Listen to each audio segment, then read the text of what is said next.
सुदर्शन सुदर्शन शेट्टी.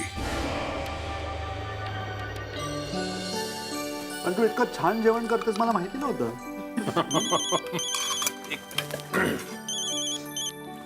हा सागर बोल. कुठे आहेस तू? मी मामांकडे आलो रे जेवायला. का रे काय झालं? काही काम होतं? पृथ्वी, या क्षणी एकच महत्वाचं काम आहे आपल्याला. बोल ना काय झालं? सुदर्शन शेट्टीचा फोन आला होता. काय? हो. बर काय म्हणत काय होता तो? धमकी दिली आहे त्याने. तारापूरचा प्लांट बंद करा म्हणतोय. 1 महिन्याची मुदत दिली आहे आपल्याला. 1 महिन्याची मुदत दिली आहे त्यांनी आपल्याला. अरे सागर हा स्वतःला समजतो काय? तू एक काम कर, पुढच्या महिन्याच्या आजच्याच तारखेला आपण फॅक्टरीचं ओपनिंग करतोय अशी घोषणा कर.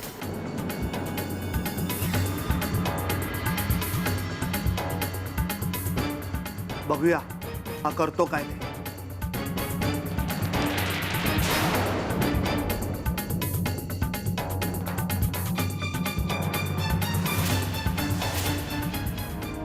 काय म्हणत होता सागर? सागरला सुदर्शन शेट्टीचा फोन आला होता.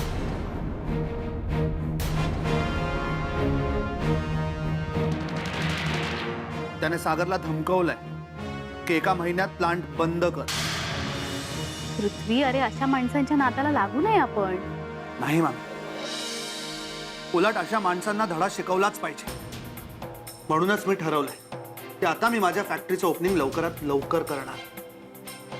खूप काम करायचं मॅम. हा अंजली, आपण निघूया. मामी उशीर होतोय, आम्ही निघतो. हा येतो मॅम. सुखी राहा. येतो. अरे नाही, असू दे असू दे असू दे. येतो. या या. बाय.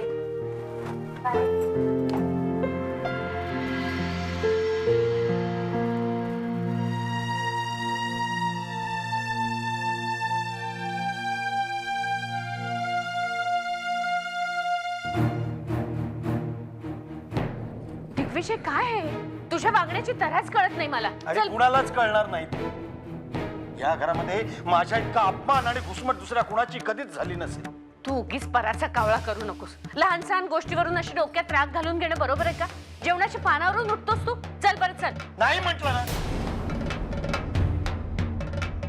जेवणावरची आणि जगण्यावरची वासनाच उडून गेली आहे माझी. या विजयाचं वागणं सुद्धा मला मनस्ताप देणार आहे. अरे का जाते ही सारखी माहेरी? जेव्हा बघाव तेव्हा माहेरीच जात असते. अरे आबांना आवडत नाहीये माहिती आहे ना तिला, तरी सुद्धा पुन्हा पुन्हा त्या चुका ती का करते? पण हे आता तिला कळायला नको? लहान आहे का ती आता? सारखी धुसफुसत असते. का तर म्हणे तुझ्यावर अन्याय होतोय. अरे पण तसं होत नाहीये का? तसंच होतंय असं म्हणायचंय तुला? अरे आई आहे मी तुझी, तुझी आणि पृथ्वीची सुद्धा. मी किंवा साहेब तुमच्यात भेदभाव कसे करू शकू? पण आपली सासू आपल्यासाठी काहीच करत नाही असाच जर विजयाने ग्रह करून घेतला असेल तर मी काय किती कुठवर समजवणार तिला? हे सगळं मी सहन करतोय, सहनच करतोय फक्त. तुम्ही ना माझ्या सहनशीलतेचा अंत पाहू नका प्लीज. अरे कसली सहनशीलता? हा प्रश्न मला नाही, घरातल्या प्रत्येकाला जाऊन विचार, ज्यांच्या नजरेमध्ये माझी किंमत शून्य आहे. शून्य. तू उगीच गैरसमज करून घेतोस. गैरसमज? अरे या घरामध्ये काय घडतंय मला कोणी सांगत नाही. कुठल्याही निर्णयामध्ये माझा सहभाग घेत नाही. अरे काय चाललंय काय हे? तू आधी डोकं शांत ठेव आणि माझं जरा ऐकून घे. मला कुणाचंही ऐकायचं नाहीये. या पृथ्वीला आबासाहेब बिझनेस काढून देतात, तरीही मी शांत राहायचं. विक्रमला कंपनीमध्ये मोठ्या हुद्द्यावर बसवलं जातं, तरीही मी शांतच राहायचं. आणि आता पृथ्वी आणि अंजलीचं लग्न ठरलंय, या निर्णयामध्ये मला सामील करून घ्यावं असं कुणालाही वाटलं नाही. अरे आम्ही फक्त नावाला भैया साहेब, भैया साहेब, तरी आम्ही शांतच बसायचं. उद्या आबांनी आम्हाला घराबाहेर काढलं ना तरी आम्ही शांतच बसायचं. बस. दिग्विजय, ओरडू नकोस. ओरडून काही होणार नाहीये. शेवटी मला जे वाटेल ना तेच मी करणार. रागाच्या भरात काहीतरी केलंस तर त्याचे परिणाम तुलाच भोगावे लागतील ना, आणि तुझ्या बरोबर मला सुद्धा. अरे मग तू भोगू नकोस ना, आणि माझी काळजी करू नकोस. जे काही परिणाम होतील ना ते मी समर्थपणाला भोगीन. आणि शेवटी तू माझ्यासाठी किती केलं ना, आबांसाठी मी उपरास ठरणार आहे. उपरा? अरे काय बोलतोयस तू हे? सोड मला तू. तू चल जेवायला चल आधी. मला जेवण नको आहे. हे बघ, जेवणाला पाठ दाखवू नये. चल बरं तू. आई सोड ग.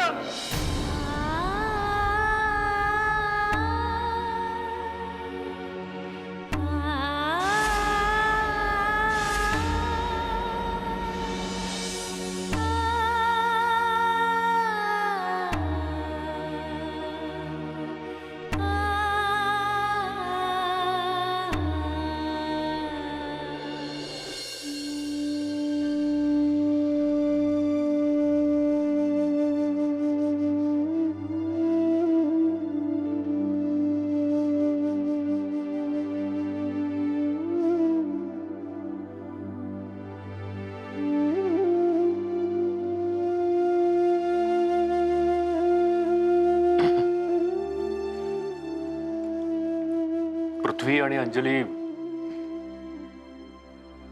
खुश होते नाही दोघे? त्यांना बघून खरंच खूप बरं वाटलं. तुलाही वाटलं ना बरं?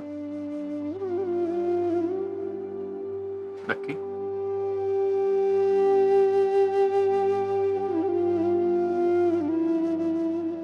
बेटा मला खरंच कौतुक वाटतं तुझं. त्या दोघांच्या आनंदासाठी तू त्यांच्या समोर हसऱ्या चेहऱ्यानं वावरलीस. खरंच I am proud of you. बाबा, मी पृथ्वीवर प्रेम केलंय. माझ्या आनंदापेक्षा त्याचा आनंद माझ्यासाठी जास्त महत्वाचा आहे.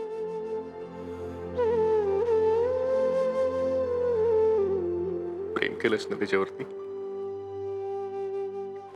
पण माझं ऐक. हे बघ बेटा, प्रेम म्हणजे बंधनातून सोडून देणं. प्रेम म्हणजे त्याग करणं.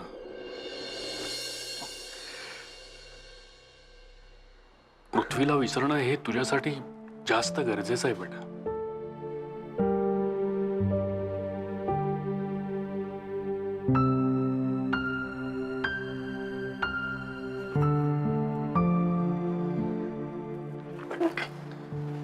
नाही, आता पण नाही आणि काय. हे बघ, पृथ्वीला लवकरात लवकर विसरणं तुझ्या फायद्याचं आहे. हे बघ, तू जेवढा वेळ त्याच्या आठवणी अशा उराशी बाळगून बघशील ना, तोपर्यंत तुलाच त्रास होईल आणि तो आम्हाला नाही बघवणार. पण एखाद्या व्यक्तीच्या प्रेमाची वाटणी झाली ती कशी सहन होईल? बेटा, पृथ्वीचं तुझ्यावरती कधीच प्रेम नव्हतं. त्यानं त्या नजरेनं कधीच बघितलं नाही ना तुला. त्याचं प्रेम होतं अंजलीवरती, आणि आता ते दोघं लग्न करणार आहे. हे बघ, तेव्हा आता मागचं सगळं विसरून जायचं आणि नव्या उत्साहानं आयुष्याला सामोरं जायचं.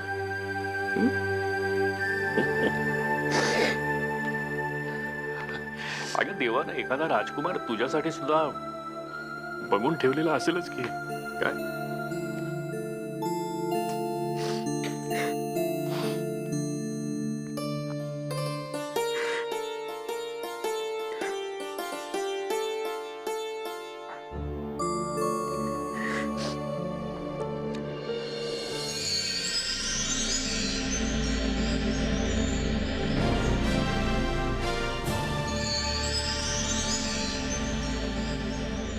हा सागर. हो, एक मिनिट. बरं झालं तू आलास. हे बघ, त्या सुदर्शन शेट्टीचा काहीतरी बंदोबस्त आपल्याला करावाच लागणार. अरे, त्याने दिलेली धमकी पूर्ण करण्यासाठी तो कुठल्याही पातळीवर उतरू शकतो. मी तुला आधीच सांगितलं होतं सागर, आपण डायरेक्ट पोलिसांकडे जाऊया. काही होणार नाही. काही होणार नाही. तुरुंगात जाऊन सुद्धा तो बाहेर सूत्र हलवू शकतो. आणि त्यांच्यासारखी माणसं तुरुंगात जास्त काळ वास्तव्य करतच नाहीत, कारण त्यांचं जामीन पत्र हे आधीच तयार असतं. अरे मग आपण काय करायचं सागर? काहीही नाही. काय? हो, आपण काहीही करू शकत नाही. या बाबतीत फक्त एकच माणूस आपल्याला मदत करू शकतो. कोण? आबासाहेब इनामदार.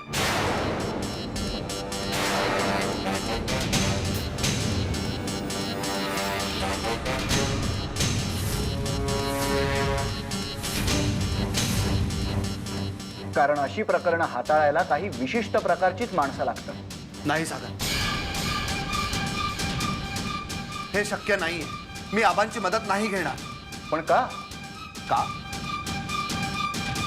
सागर, मला जे काही करायचंय ना ते स्वकर्तृत्वावर करायचंय. आणि अशा संकटाच्या वेळीच तर माझ्या स्वाभिमानाची खरी परीक्षा आहे. सागर, मला पृथ्वीचं म्हणणं पटतंय. आपण आपल्या परीनेच हे प्रकरण हँडल करू. तुम्हाला दोघांना कळत नाहीये का? हे प्रकरण आपण हँडल करू शकत नाही. हे बघा, आबासाहेबांसारखा अनुभवी माणूसच हे काम करू शकतो. आबासाहेब हे पृथ्वीचे वडील आहेत म्हणून नाही, तर एक राजकारणी म्हणून किंवा एक मदत करणारा माणूस म्हणून आपण त्यांच्याकडे का नाही जायचं? बघा, आपण इथे फक्त चर्चा करत बसू आणि तिकडे तो सुदर्शन शेट्टी आहे ना, तो त्याचं काम करून मोकळा सुद्धा होईल. बघ, मला वाटतं अंजली, पृथ्वी काही आबासाहेबांशी बोलणार नाही. मुळात त्याने या विषयावरती त्यांच्याशी बोलूच नाही. पण तू या विषयावरती आबासाहेबांशी बोलायला काय हरकत आहे? किंवा सोनावणेंशी बोलायला तरी काय हरकत आहे? काय?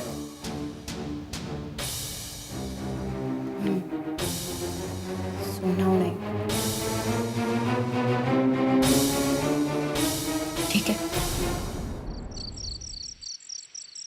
आई, मी आता निघते. अगं बाई थांब जरा, ह्यासनी भेटून जा. आणि माझ्या यांचं काय? एकतर जेवायची वेळ झाली. मी जर का वाढायला नसले ना तर अख्खं घर डोक्यावर घेतील हे. शिमी उगाचच माझी गाडी पाठवून दिली. आता बाबा येणार कधी आणि मी निघणार कधी? ऐकलं का? आलीत. बाबा, मी तुमची गाडी घेऊन घरी निघते. चालणार नाही. बाबा, म्हणजे काय, मी आलो आणि तू निघालीस? असं कधी झालंय होय? जेवून जा. नको, आता खूप उशीर झालाय मला. हे बघ बेटा, मला तुझ्याशी एका महत्वाच्या विषयावर बोलायचंय. बाबा, आता दिग्विजय रावांव्यतिरिक्त माझ्यासाठी काहीच महत्वाचं नाही या क्षणाला. त्यांच्याविषयीच मला बोलायचं. दिग्विजयराव आयुष्यामध्ये यशस्वी झालेले तुला हवेत का नको? त्यांच्यासाठी माझ्या डोक्यामध्ये प्लॅन आहे. जेवून जा. पण बाबा नाही, तुम्ही वाढायला घ्या. थांबते ती जेवून जायचं. हा,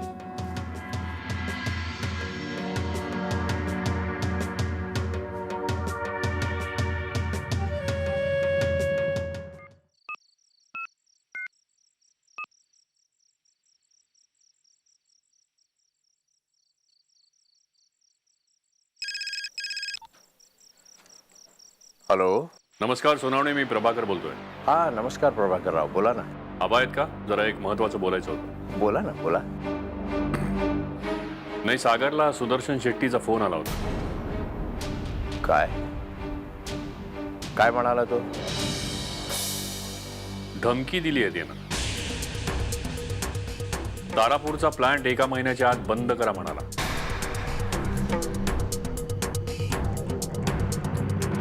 प्रभाकरराव, तुम्ही काहीही काळजी करू नका. सुदर्शन शेट्टीचा लवकरात लवकर योग्य तो बंदोबस्त केला जाईल. तो सुदर्शन शेट्टी जास्तच उडायला लागला हल्लीकडे. नाही, पण त्याचं हे उडणं आपल्याला महागात पडू शकतं. नाही, काही होणार नाही प्रभाकरराव. माझा ऐका, तुम्ही जरा सुद्धा चिंता करू नका या गोष्टीची. कुठल्याही परिस्थितीमध्ये पृथ्वी साहेबांच्या फॅक्टरीचं ओपनिंग होईल म्हणजे होईल. अरे बघूया ना कोण काय करताय ते. या घरातले सगळे झोपलेले. मी तुम्हाला नंतर फोन करतो. पुढे आहे.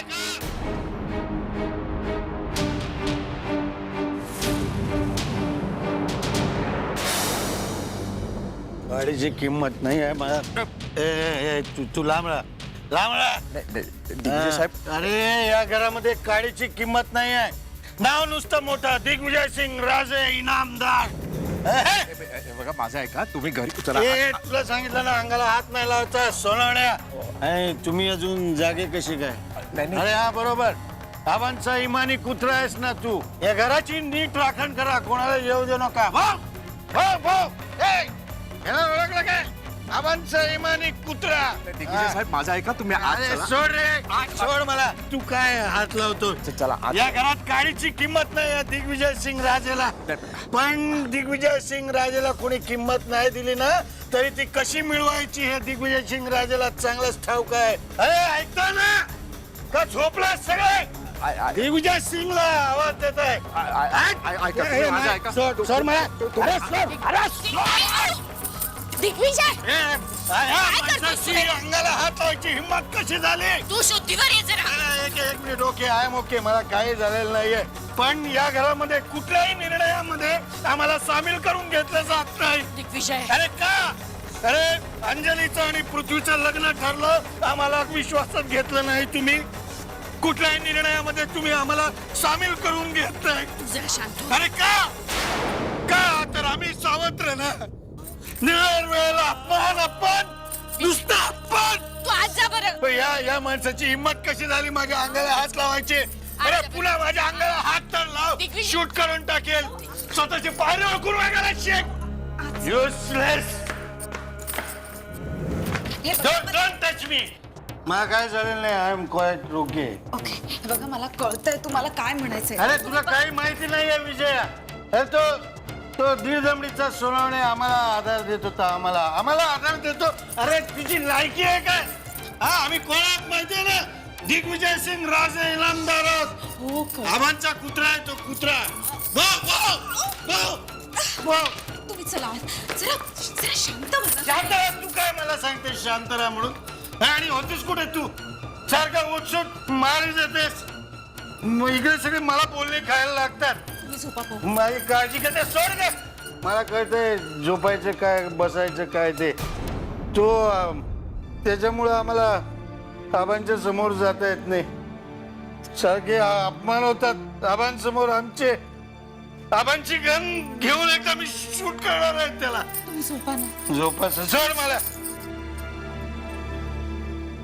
सारखे आबांसमोर जायला गाडीची किंमत नाही आम्हाला या घरामध्ये.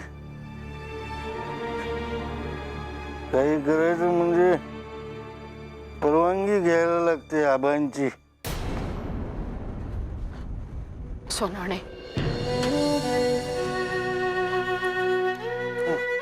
दिग्विजयने जे काही केलं म्हणजे त्याच्या हातून जे झालं ते जाणून बुजून नाही. नशेच्या भरात चुकून त्यांनी.